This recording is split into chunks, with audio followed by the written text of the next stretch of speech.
Доброе утро из Буэнос-Айреса, столицы Аргентины. Сегодня воскресенье, мы отправляемся гулять, смотреть достопримечательности. Сейчас у нас задача найти работающий обменник, но кажется, они не работают. Посмотрим. Вот так здесь называются обменники, камбио, и кажется, сегодня все закрыто, выходной. Мы все-таки нашли дедушку, который кричал на улице камбио, и сейчас он ведет нас в обменник. Чаще всего обменники по черному курсу находятся в закутках, так что самостоятельно их найти непросто. А провожающий до обменника человек получает процент.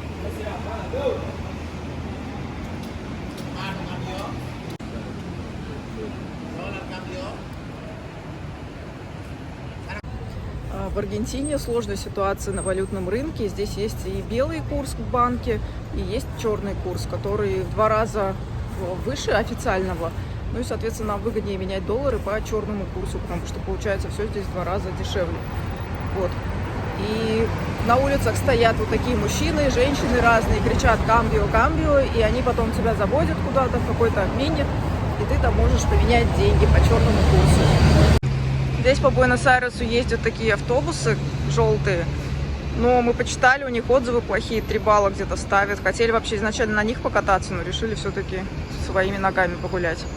Помимо старинных зданий, есть также много красивых бизнес-кварталов, бизнес-центров современных.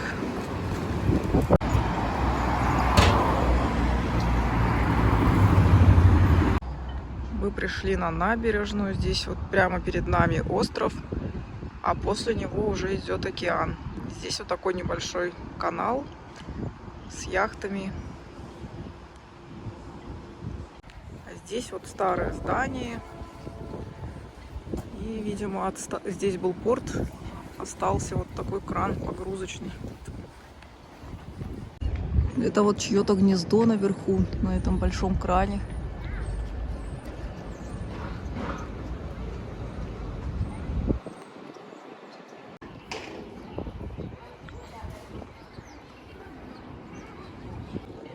Стоит такой корабль, парусник. Там то ли кафе, то ли это действующий корабль, пока непонятно. Оказывается, это музей. Здесь немножко рассказано про судно, куда оно ходило. Сейчас, наверное, сходим туда.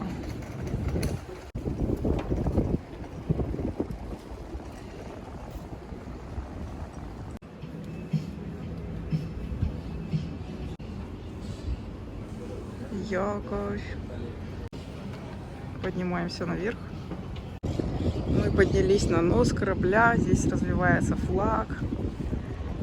Ужас, какой он длинный, оказывается. Зайти сюда, в этот музей, стоило 100 реалов. Можно везде лазить, все трогать, фотографироваться, снимать. Короче, очень классно.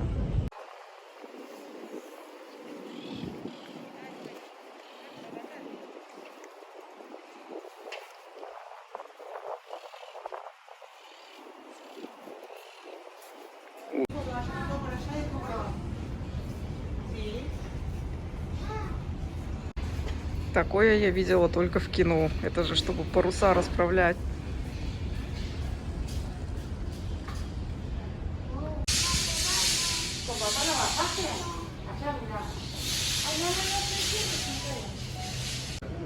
Как мне нравится, что у них здесь все в золоте. Красиво выглядит. Судно называется Уругвай. Типа корвет Уругвай. Вот. Так, заходим дальше. Самое классное место на корабле. Ой, а как отсюда рулить? Ничего же не видно. Он и не крутится. Но все равно классно, он такой огромный.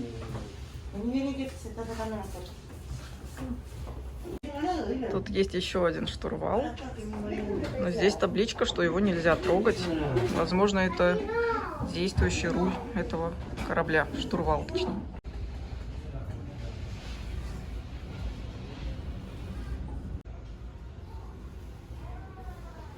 Такой огромный штурвал. Так, теперь мы спускаемся вниз. Здесь даже табличка, как надо спускаться обязательно. Вот так.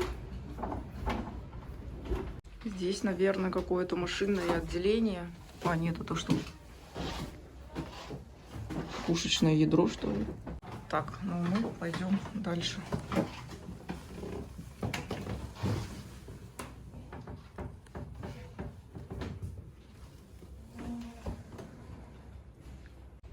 Вообще здесь довольно низко. Ой. И пороги тоже есть.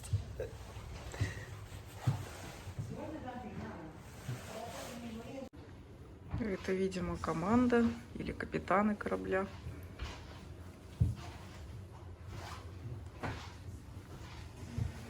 Какой интересный морячок.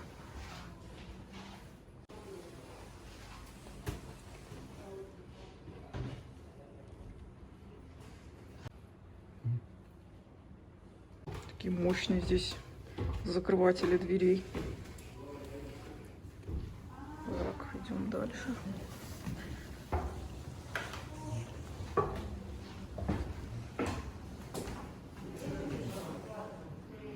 Карта.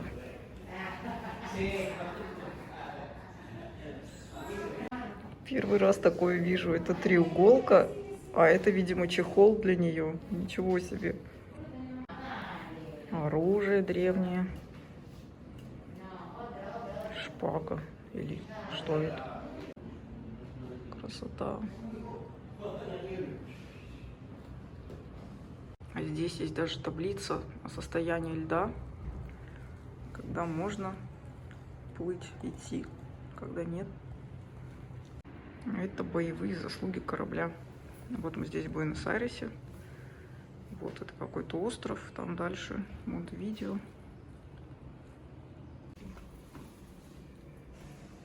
А это какая-то награда.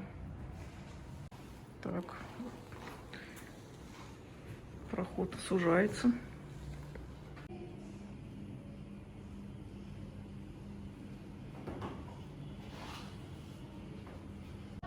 Команда этого судна, 1907 год. Это обувь, чтобы ходить по снегу. Это судно ходило куда-то в Антарктику, в те края. А здесь уже для льда кошки. Такая классная штука, визор называется здесь. Так туда вставляешь карточки и смотришь картинки цветные. Большинство экспонатов отсвечивают, к сожалению, тяжело их показывать. Такая здесь выставка. Тут посуда старинная. Надо же, так вилки, ложки хорошо сохранились, а вот тарелки прогнили. Что-то невероятное. Совсем из другой жизни. Фуражки. Даже китель сохранился. Вот раньше нарядные моряки плавали. Да хотя и сейчас тоже нарядные. Даже немного бортового журнала сохранилось. Или дневника. Так, из этого зала выходим наверх. Тоже по такой лесенке. Попробую подняться с одной рукой.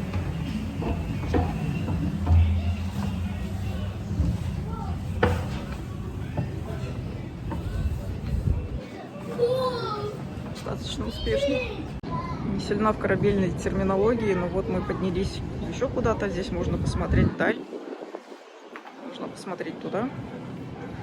И вот это уже туда поднимается, где паруса, на самый верх. Чтобы посмотреть вдаль, нужны монетки, но у нас их нет, к сожалению. 4 реала всего. Компас внутри.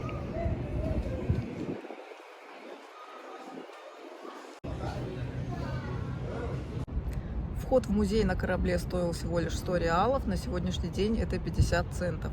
Однозначно это того стоит. Очень интересно полазить, там все потрогать на этом корабле. Немножко окунуться в историю. Такая красота. Такой мост замечательный, пешеходный.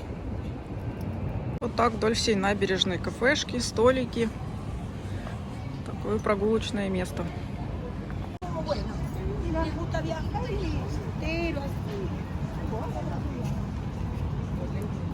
С этой стороны людей побольше. Есть еще один корабль, но мы, наверное, уж туда не пойдем. Мы зашли пообедать в кафе с таким замечательным видом. Взяли пиццу, лимонад. У нас красота.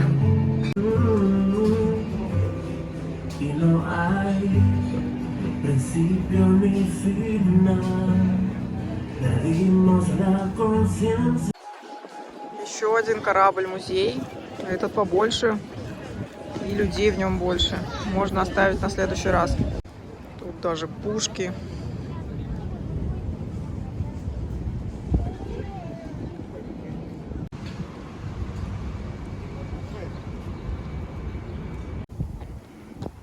Местная реклама.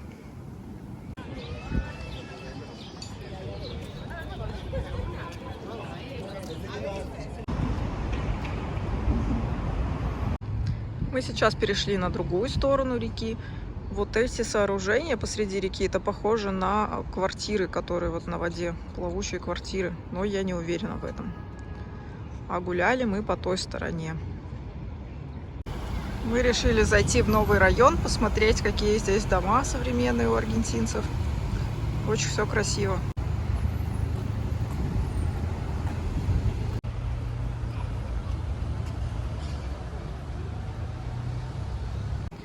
Здесь проходит ярмарка какая-то, что-то продают, сыры, фрукты, овощи. Впервые вижу такой дорожный знак, что бы это могло значить, интересно. И вот, кстати, Матис. Популярная здесь машина. В этом районе такой замечательный парк.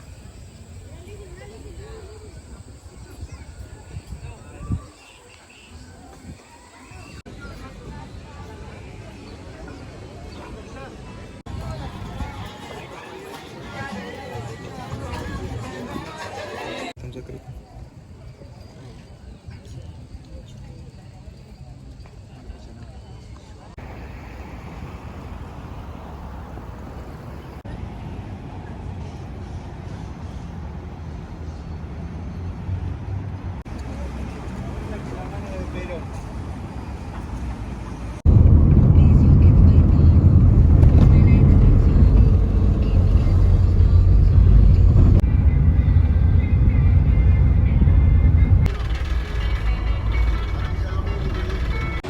Метро в Буэнос-Айресе такое старенькое, страшненькое немножко, очень много рекламы, душновато.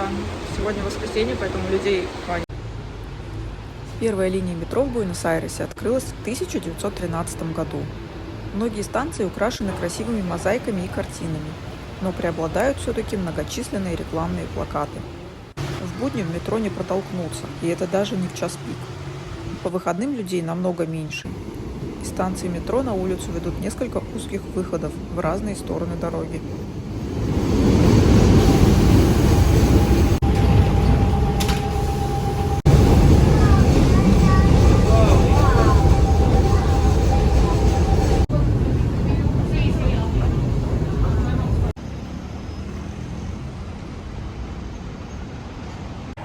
Мы вышли прогуляться по району Ретиро. Это район, в котором мы снимаем жилье.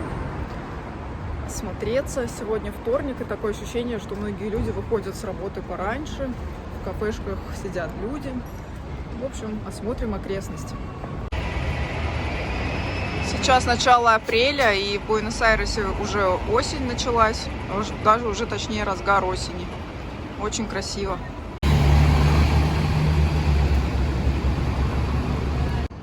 Это, конечно, беда Буэнос-Айреса, так здесь грязно, особенно где вот эти мусорные баки. Сюда приходят люди, которые занимаются переработкой мусора и выковыривают пакеты, достают от... И вот такой после себя оставляют беспорядок. Хочу обратить внимание на заграждение тротуара. Так выполнено немножко в агрессивном стиле.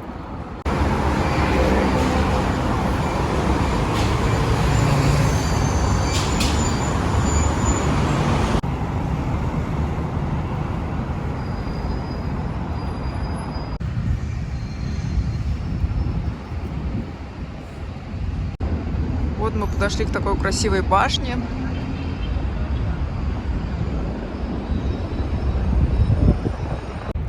Эти часы Аргентине подарила Великобритания в 1916 году.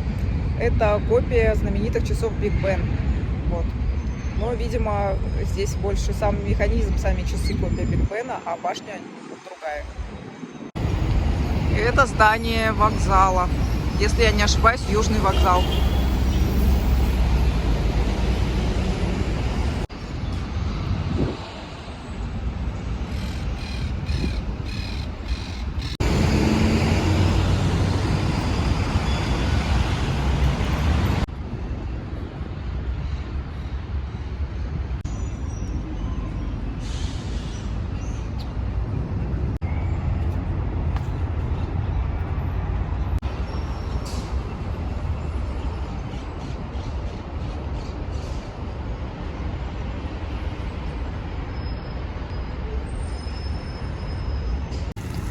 Мы подошли к фонтану. Это какой-то арт-объект, но почему-то напоминает трансформаторную будку.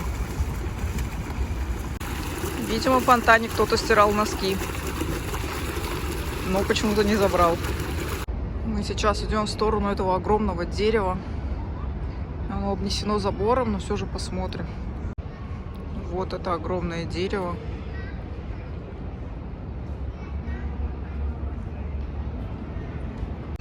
Видимо, ветки настолько тяжелые, что даже сделали подпорки.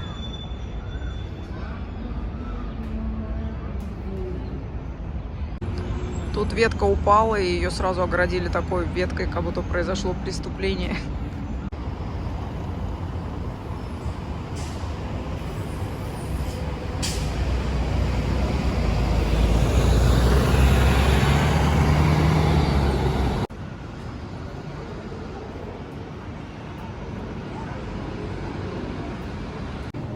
Вообще большинство улочек центра Буэнос-Айреса выглядит примерно так. Это тротуар, дорога и здания вокруг.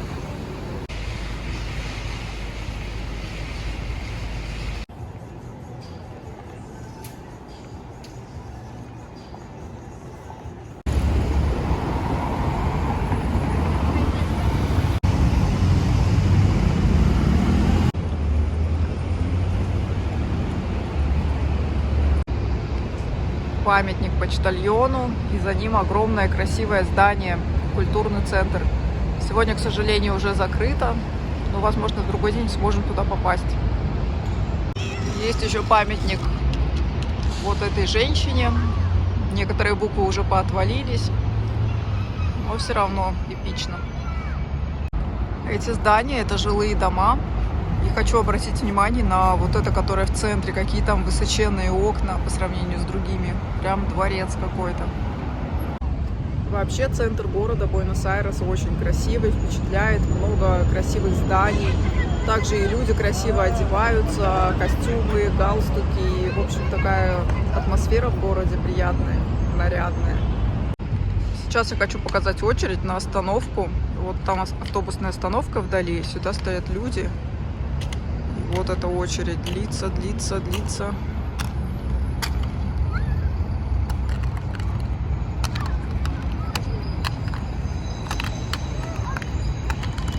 Вот такая огромная очередь на автобус.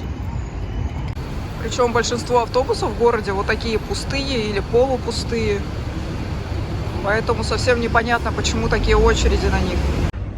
Автобусы могут быть такими пустыми из-за каких-то ограничений от вируса. Но мы здесь ездили в метро в будний день, и там было столько народу, что просто люди туда запихивались, отталкиваясь руками от дверей. В общем, это было что-то. То, что у меня видео есть в метро, это был выходной день, и там не было людей.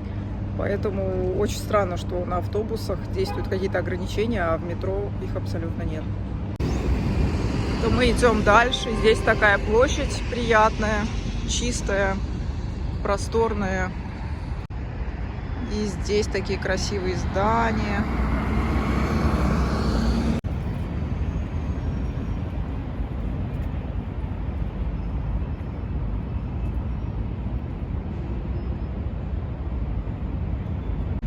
Это вот прямо на площади муравьи тащат листики к себе домой. Мы заметили, что эти решетки часто отсутствуют. на некоторых тротуарах. И здесь вот предприняли такие меры, заковали цепями. После такой замечательной прогулки мы зашли в местный бар, попить вина, поесть немножко, перекусить. Сейчас буду пробовать.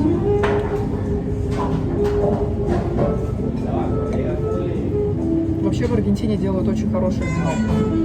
Вот. Но мы покупали в магазине, оно было намного лучше, чем это более терпкое, более насыщенное, наверное. Почти во всех заведениях здесь на столах стоят бутылки с оливковым маслом. Но это почему-то без дозатора. Вообще очень уютное местечко.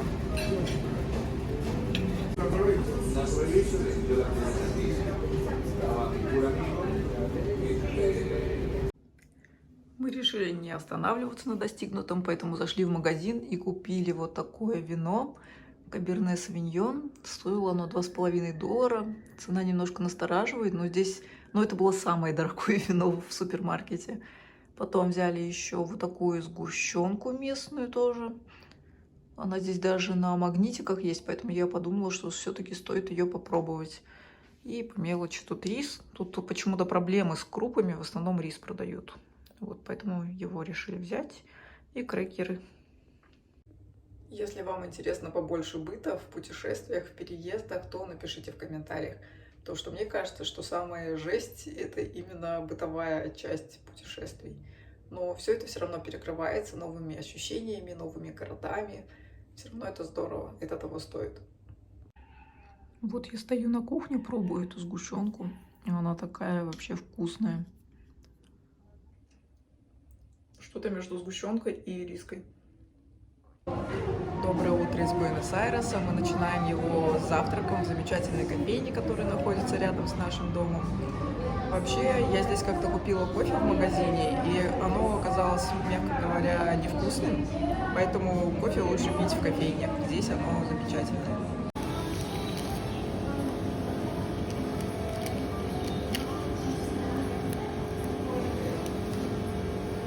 У меня еще есть вот такое пирожное. Было до этого гранола.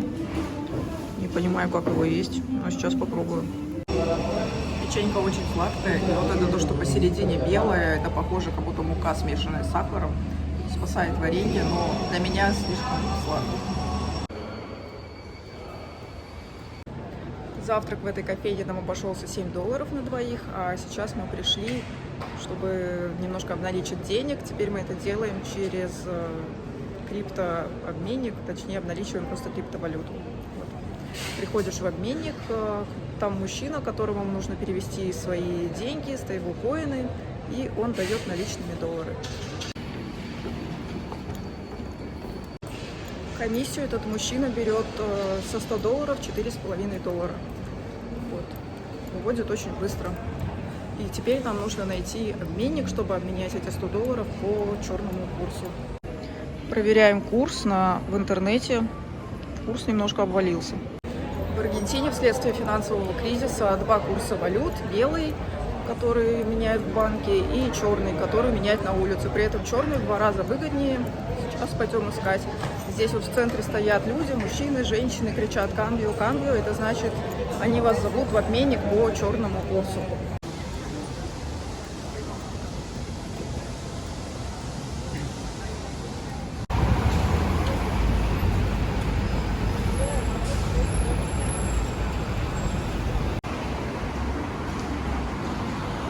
Мы первое время ходили за этими людьми, которые кричат «Камбио», но они приводят в такие немножко странные обменники.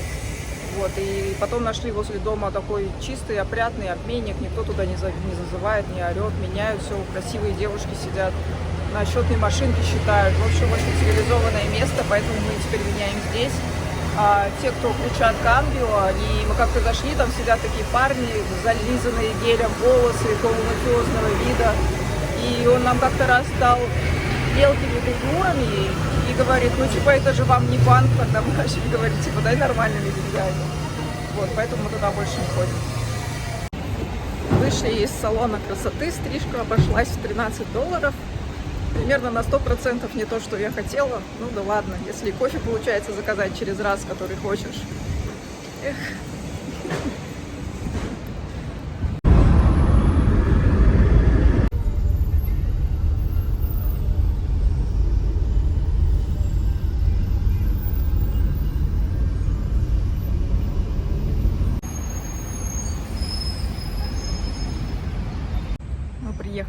зоопарк Буэнос-Айреса. Здесь вот мы знакомимся с животными, смотрим на них.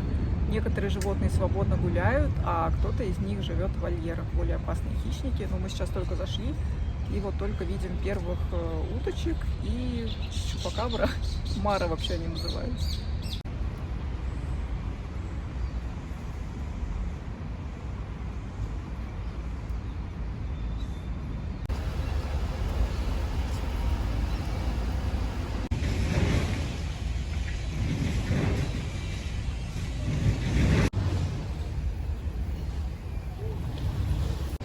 Здесь вольер для бабочек.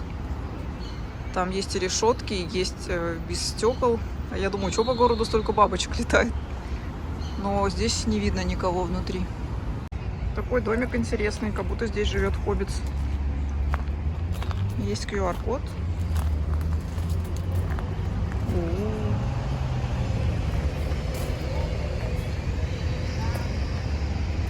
А, видимо, это был ларек, наверное.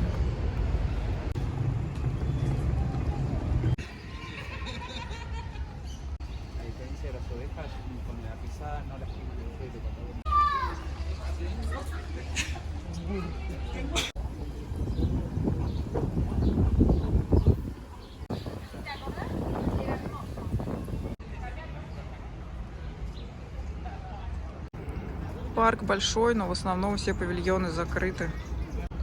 Идет реконструкция.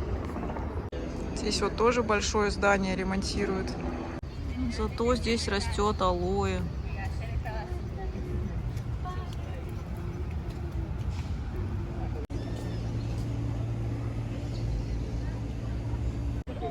За мной здесь верблюд. Я еще думала, бедный, как его сюда перевозили. Они же вообще не водятся здесь, на этом материке. И этот верблюд такой больной, у него что-то с обоими передними лапами, он еле передвигается, он здесь живет один, у него нет самки. Короче, вообще ужас, эти зоопарки, экопарки, ужас. Ну, верблюд просто старый, но его все равно жалко. Нашли капибару, вот там она вдали сидит с птичками в клетке. К сожалению, тоже одна. Здесь в вольере вот живут уточки, щетки специальные, видимо, чтобы чесалась капибара. Полная кормушка, сено. Вот так идешь на сделку с совестью, думаешь, ну ладно, посмотрю. Экопарк очередной в стиле зоопарка на животных в клетках. Ну, оказалось, что зря не стоило оно того, только лишний раз расстройство. Ну, хотя вот эти маленькие зайчики, мары, чувствуют себя здесь прекрасно. И павлинам тоже здесь нравится. Они просто гуляют здесь вокруг, едят травку, у них все хорошо. Зато вот какой классный фонтан тут есть. Кит. Вот дальше его хвост. А теперь немного крепоты. Здесь есть штука, которая управляет.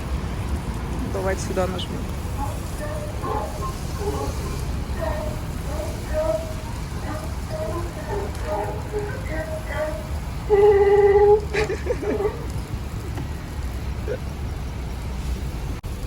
Есть еще такой джойстик. Так, а с этой стороны? Непонятно.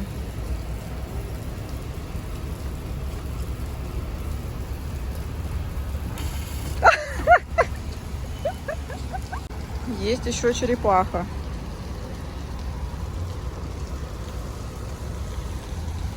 Ух ты.